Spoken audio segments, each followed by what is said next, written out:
ইয়াহাবু লিমান ইয়াশাউ ইনাসা ওয়া ইয়াহাবু লিমান ইয়াশাউ যুকুর। আল্লাহ বলেন, বান্দা আমি আল্লাহ তাআলা যাকে ইচ্ছা করি তাকে ছেলে সন্তান দান করি, আবার আমি আল্লাহ পাক যাকে ইচ্ছা করি আমি তাকে কন্যা সন্তান দান করি।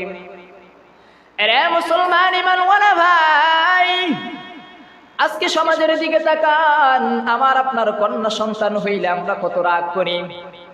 যখন এক বান্দার স্বপ্ন থাকে, এক বান্দার ইচ্ছা থাকে, ইরাদা থাকে যে আমি একটা সুন্দর বউ বিবাহ করব, বিবাহের পর 2 বছর পর আমার একটা ছেলে সন্তান হবে, এই ছেলে সন্তানটা আমি স্কুলে ভর্তি করে সরকারি চাকরি দিব, আমার আপনার সন্তান, এই স্বপ্ন থাকে।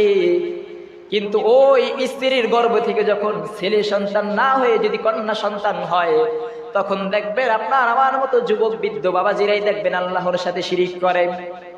কিভাবে শিরিক করে? যে এ বউ, তোমার গর্ভের মধ্যে সমস্যা রয়েছে, তোমার সমস্যার কারণে আজকে আমার ছেলে সন্তান না হয়ে কন্যা সন্তান হয়েছে।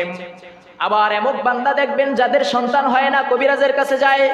ওই কবিরাজ যদি শিরক শিখাও দেয়, তার কাছে শিরক মনে হয় না। কিন্তু আল্লাহ তাআলা লোকমানের বলেন, লা তুশরিকু বিল্লাহ, সূরা লোকমানের মধ্যে বলেন, লা তুশরিকু বিল্লাহ, আল্লাহর সাথে কোনো কিছু শিরক করলে চলবে না, শিরক করা মহাপাপ। ইন্নাশ শিরকা লাযুলমুন আযীম, সে করে অনেক বড় একটা পাপ। যখন কোনো মহিলার সন্তান হয় না, ছেলে মেয়ে হয় না, ওই মহিলা দেখবেন কবিরাজের কাছে গিয়ে যায়। কবিরাজের কাছে যাওয়ার পর ওই কবিরাজ যখন তার কাছে যা বলে কবিরাজ, ওই মহিলা পালন করতে বাধ্য হয়। একটা ঘটনার মাধ্যমে বুঝায়, এক আল্লাহর বান্দি ছিল যার 10 বছর যাবত তার ছেলে মেয়ে কোনোটাই হয় না। আল্লাহ তাআলা জানায় দিয়েছেন যে ইয়াহাবু লিমান ইয়াশাউ ইনাসা, আমি আল্লাহ তাআলা যাকে ছেলে দিব তার শুধু ছেলেই হবে। ইনাসা ওয়া ইয়াহাবু লিমান ইয়াশাউ যুকুর, আর আমি আল্লাহ তাআলা যাকে ইচ্ছা করব তাকে আমি মেয়ে সন্তান দান করব। ওই মহিলা জানার পরেও এটা, ওই মহিলা কবিরাজের কাছে যায়। কবিরাজের কাছে যাওয়ার পর বলে, ও কবিরাজ বাবা, আমার তো ছেলে মেয়ে কোনোটাই হয় না, 10 বছরের সংসার হয়। কবিরাজ ডাক দিয়ে বলেন, আমি তোমাকে ছেলে মেয়ে দিতে পারবো। ওই মহিলা ডাক দিয়া বলেন, ও কবিরাজ বাবা, আপনি যদি আমাকে ছেলে মেয়ে দিতে পারেন, আপনি কবিরাজ আমার কাছে যা চাইবেন আমি মহিলা আপনাকে তা দিব। আজকে সমাজের মধ্যে দেখবেন অনেক মহিলা কি যখন কবিরাজকে এই কথা বলে, তারা কি পালন করতে কি বাধ্য হয়ে যায় না? অনেক মহিলাদেরকে দেখবেন ডাক্তার কবিরাজ তাদেরকে যা বলবে তারাই কি তা পালন করতে কি বাধ্য হয়ে যায়। ঠিক অনুরূপ ভাবে ওই মহিলা ওই কবিরাজের কাছে যায়। ওই কবিরাজ বলে, ও মা, আপনাকে সন্তান নেওয়ার জন্য একটা কাজ করতে হবে। ওই মহিলা কবিরাজের কাছে ডাক দিয়ে বলে, ও কবিরাজ কি করতে হবে বলেন? কবিরাজ ডাক দিয়ে বলেন, মা, 10 বছর আপনার ছেলে মেয়ে হয় না, কোনো ডাক্তার আপনাকে ছেলে মেয়ে দিতে পারে নাই। আমি কবিরাজ আপনাকে চ্যালেঞ্জ দিলাম, একটা কাজ যদি আপনি করতে পারেন আপনার ছেলে মেয়ে উভয়টাই হবে। কবিরাজ ডাক দিয়ে বলেন, ও মা, আপনি কোরআনুল কারীম একটা কিতাব আছে, ওই কিতাব চিনেন কি চিনেন না? ওই মহিলা বলেন, হ্যাঁ, কোরআন এটা তো পৃথিবীর মধ্যে শ্রেষ্ঠতম কিতাব, যেই কিতাবের সাথে ইহুদি খ্রিস্টান কাফেরা মুরতাদ, কাফের মুশরিক নাস্তিক মুরতাদ কোনোদিন চ্যালেঞ্জ করে পারে নাই। এই কিতাব ইন্না আতাইনা, একটা ছোট্ট সূরা আল্লাহ তাআলা বলেছিলেন, ফাইল্লাম তাফআলু ওয়া লান তাফআলু, যে তোমরা যদি পারো এরকম একটা সূরা বানায় দেখাও। কোন মুশরিক, কোন ইহুদি, কোন কাফের, কোন নাস্তিক, কোন মুরতাদ বানাইতে পারে নাই। তাহলে এই কোরআন শ্রেষ্ঠতম একটা কিতাব, এই কিতাব দিয়ে আমার কি করতে হবে? ওই কবিরাজ ডাক দিয়া বলেন, ও মা, ওই কোরআন কি তুমি গোসলখানায় নিয়ে, ভালো করে যুবক ভাইরা মনে রাখবেন, ওই মহিলাকে কবিরাজ বলতেছে, ওই কোরআন শরীফটা তুমি তোমার গোসলখানায় নিয়ে যাবা। তুমি যখন প্রতিদিন গোসল করো, গোসল করার সময় ওই আল্লাহ তাআলার কিতাব, ওই কোরআনটা গোসলখানায় বাথরুমের উপরে রাখবেন। বলেন নাউজুবিল্লাহ। এরে মুসলমান ঈমানওয়ালা ভাই, ও পর্দার অন্তরালের মা, কবিরাজ ডাক দিয়ে বলেন, ও মা, ওই কোরআন শরীফ বাথরুমের উপরে রাখবা। বাথরুমের উপরে রাখার পর তোমার যেই পা রয়েছে, এই 2টা পা ওই কোরআন শরীফের উপর রাখবা। কোরআন শরীফের উপর রাখার পর, ওই কোরআনের উপর পা রাখার পর তুমি গোসল করবা। দেখবে এইভাবে যদি 1 সপ্তাহ গোসল করতে পারো তাহলে তোমার ছেলে মেয়ে উভয়টাই হবে, বলেন নাউজুবিল্লাহ। এরা মুসলমান ইমানওয়ালা ভাই, ওই মহিলা দেখেন কত গণ্ডমূর্খ, কত জাহেল, কত নাস্তিক, কত মুরতাদ। একজন মুসলমানের সন্তান হওয়ার পরেও ওই কবিরাজ যখন বললো একটা কোরআন শরীফ বাথরুমে নিয়ে গোসল করবেন, ওই মহিলা শ্বশুর বাড়িতে আইসা দেখেন কোনো কোরআন পায় না। একটা কোরআন দেখে আলমারির সুকেজের উপরে গিলাপ পেঁচিয়ে রাখা হয়েছে। মহিলা দেখেন ওই কোরআন শরীফটা সুকেজের উপরে, সে লাগ পাবেন, একটা চেয়ার দিয়ে কোরআন শরীফটা নামাইলেন। শাশুড়ি ছিল দিনদার শাশুড়ি, সব সময় নামাজ পড়তেন, 5 ওয়াক্ত নামাজ পড়তেন, আল্লাহর সাথে কখনো শিরক করতেন না, সব সময় আল্লাহকে ভয় পাইতেন, মুত্তাকি ছিলেন। জাহান্নামকে ভয় পাইতেন, জান্নাতের সব সময় প্রশংসা করে আল্লাহকে ভয় পাইতেন। ওই বউ সব সময় শাশুড়িকে দেখতেন শাশুড়ি কোন জায়গায় যায়। যখন শাশুড়ি একদিন ঘরের মধ্যে নাই, ওই বউ ওই কোরআনটা নিয়ে গোসলখানায় যায়। গোসলখানায় যাওয়ার পর ঘরের মধ্যে কোনো ব্যক্তি নাই, ওই কোরআন শরীফটা গোসলখানায় যাওয়ার পর ওই কবিরাজ তাকে যা যা বলেছেন, এই মহিলা ছেলে মেয়ে উভয়টা না হওয়ার কারণে কোরআনটা বাথরুম, সবচেয়ে নিকৃষ্ট স্থান বাথরুমের মধ্যে, আল্লাহ তাআলা শ্রেষ্ঠতম কিতাব কোরআনটা বাথরুমের মধ্যে রাখলেন। খইরা বলেন নাউজুবিল্লাহ। এরে আমার মুসলমান ইমানওয়ালা ভাই, কোরআনটা বাথরুমে রাখার পর ওই মহিলা ছেলে সন্তান না হওয়ার কারণে গোসল শুরু করলেন। গোসল শুরু করা মাত্রই পানিটা যখন ঢালবেন, মুখটা উস্কে এলেন, পানি ঢালার আগেই ওই মহিলা সাথে সাথে শুকরে পরিণত হয়ে গেলে, বলেন নাউজুবিল্লাহ। এরে আমার যুবক ভাই, মুসল্লি বৃদ্ধ বাবাজিরা, ওই মহিলা ছেলে মেয়ে না হওয়ার কারণে কবিরাজে শিরিকের একটা উপমা দিলেন। ওই মহিলা শিরিক করতে গোসলখানায় কোরআন শরীফ নিয়ে গোসল করা শুরু করলেন। গোসল করা শুরু করার আগেই মহিলা শুকর হয়ে গেলেন, কল্লাটা নিজের মাথাটা মানুষে পরিণত হয়ে গেলেন এবং পুরা দেহটা শুকুরে পরিণত হয়ে গেলেন। এবার শাশুড়ি আইসা বলাইতেছেন, ও বউ তুমি কোথায়? শাশুড়ি সারাদিন খুঁজতেছে, বউকে কোনো জায়গায় পায় না। পরের দিন শাশুড়ির গোসলের সময় হয়ে গেছে, গোসলখানায় যায়। গোসলখানায় যাওয়ার পর দেখে একটা শুকুর গোসলখানায় বসে রয়েছে। আপনাদের সমাজের মধ্যে যদি দেখেন গোসলখানায় একটা শুকুর বসে রয়েছেন, ওই গোসলখানায় ওই শুকুরটা দেখলে কি বাড়ি মারবেন?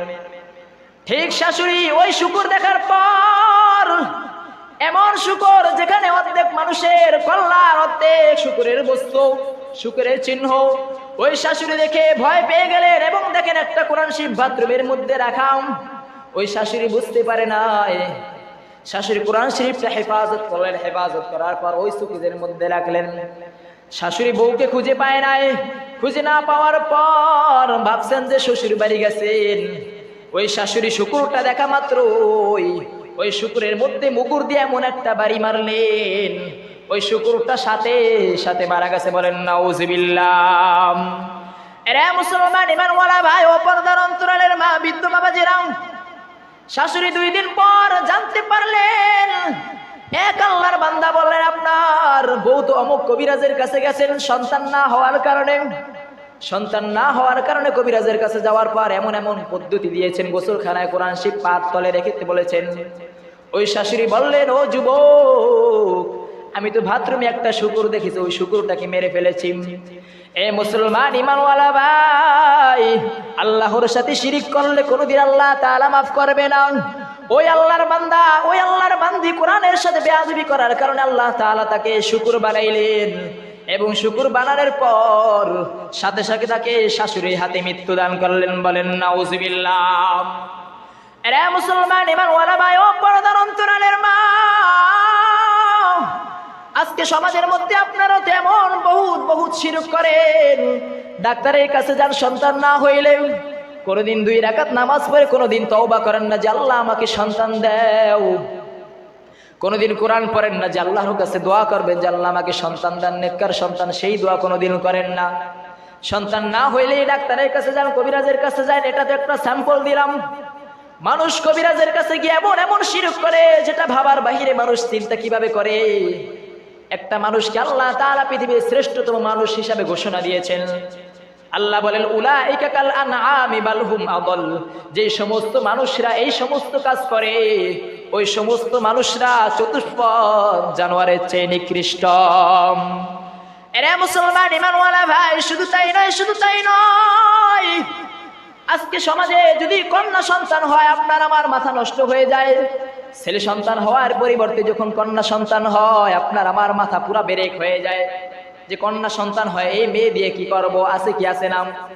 এরে মুসলমান ঈমানওয়ালা ভাই, সালমান নামক এক ব্যক্তি ছিল। সালমানের বড় স্বপ্ন ছিল সুশিক্ষায় শিক্ষিত হওয়ার পর একটা মেয়ে বিবাহ করবে। একটা মেয়ে বিবাহ হওয়ার পর ওই বউর বয়স হয়ে যায় 1 বছর, বিবাহের বয়স হয়ে যায় 1 বছর।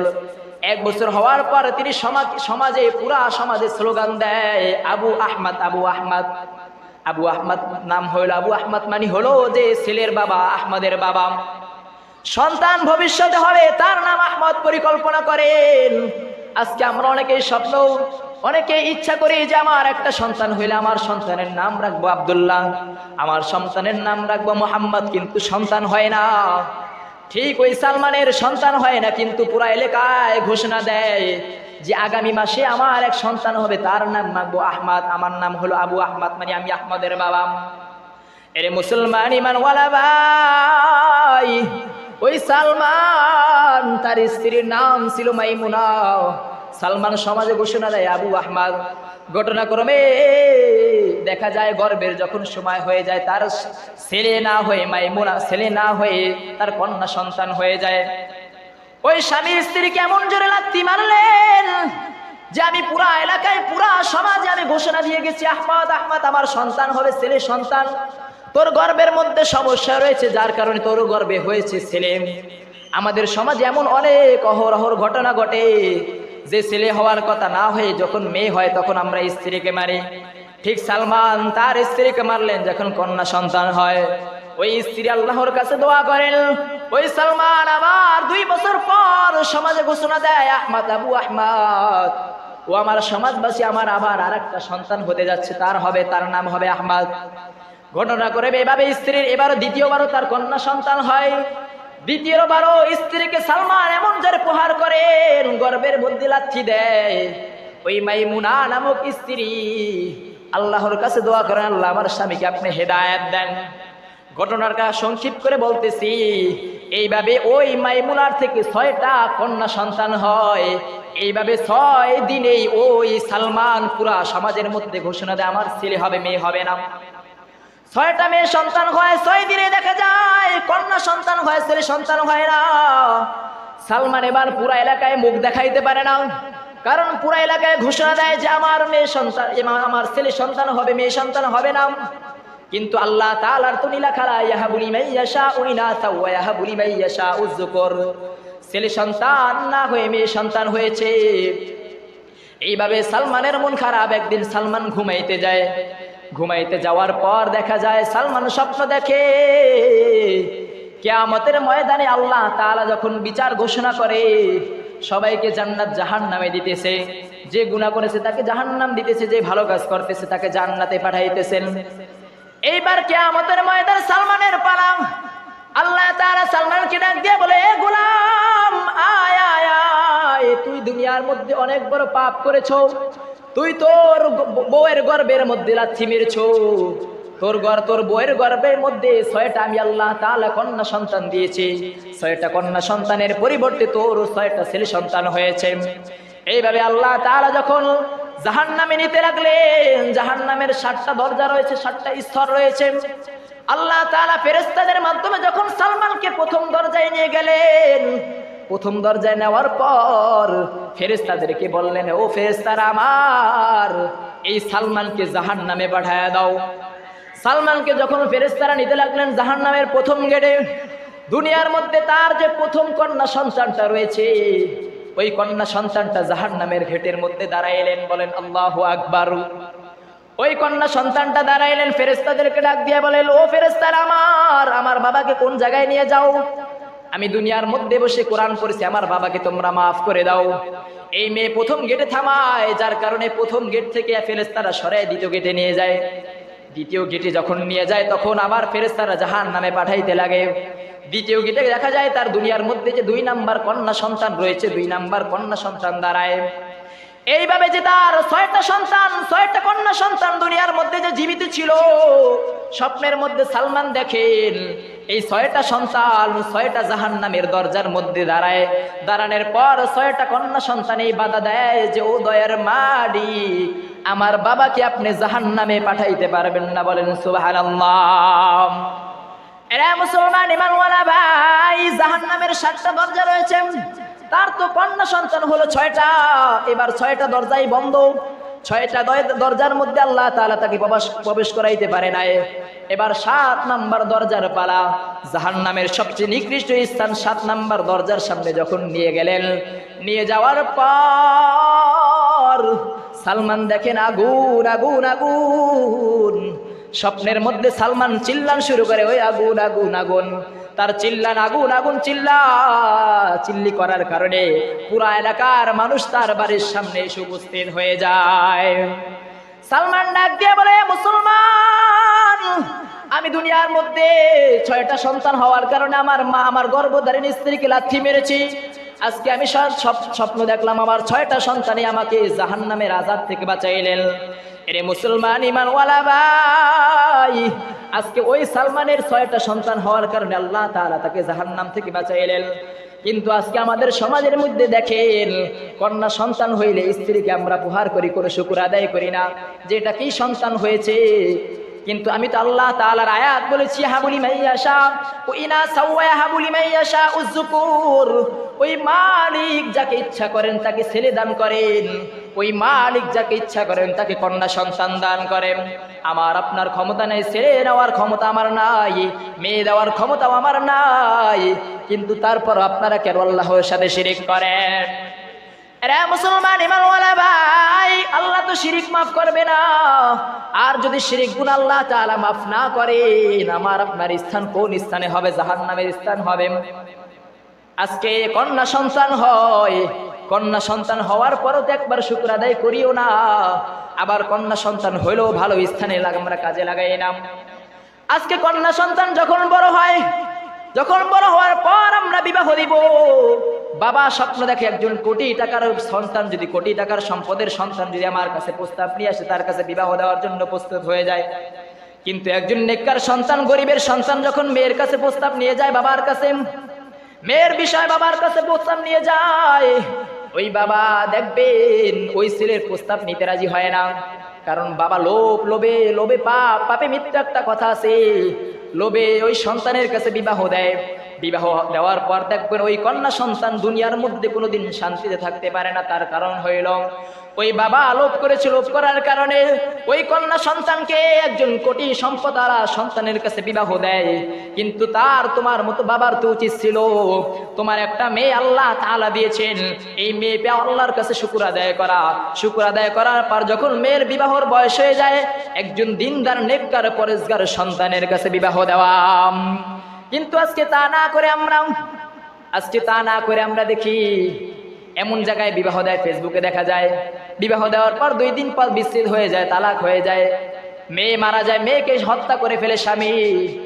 আজকে যদি বাবা আর আমার যদি চিন্তা করতাম যে সন্তানটাকে ভালো স্থানে বিবাহ দিই, তাইলে তোমার মেয়েটাও সুন্দরভাবে থাকতে পারতো। আজকে যে স্থানে মেয়েকে বিবাহ দিলে এই মেয়ে যদি বদদুয়া দেয়, তোমার দুনিয়ার মধ্যে বাঁচার কোনো সম্ভাবনা নাই। আজকে আমরা শিরিক থেকে বাঁচতে হবে। আজকের আলোচনার মূল অংশই ছিল কি? শিরিক থেকে বাঁচতে হবে। ছেলে মেয়ে দেয় না অনেকের, আল্লাহর সাথে শিরিক করি। আবার ছেলে মেয়ে আছে তারপরও কি শিরিক করি। শিরিক কি করা যাবে না। সামান্য কথার কারণে কি আমার আপনার শিরিক হতে পারে? শিরিক মহা বড় একটা পাপ।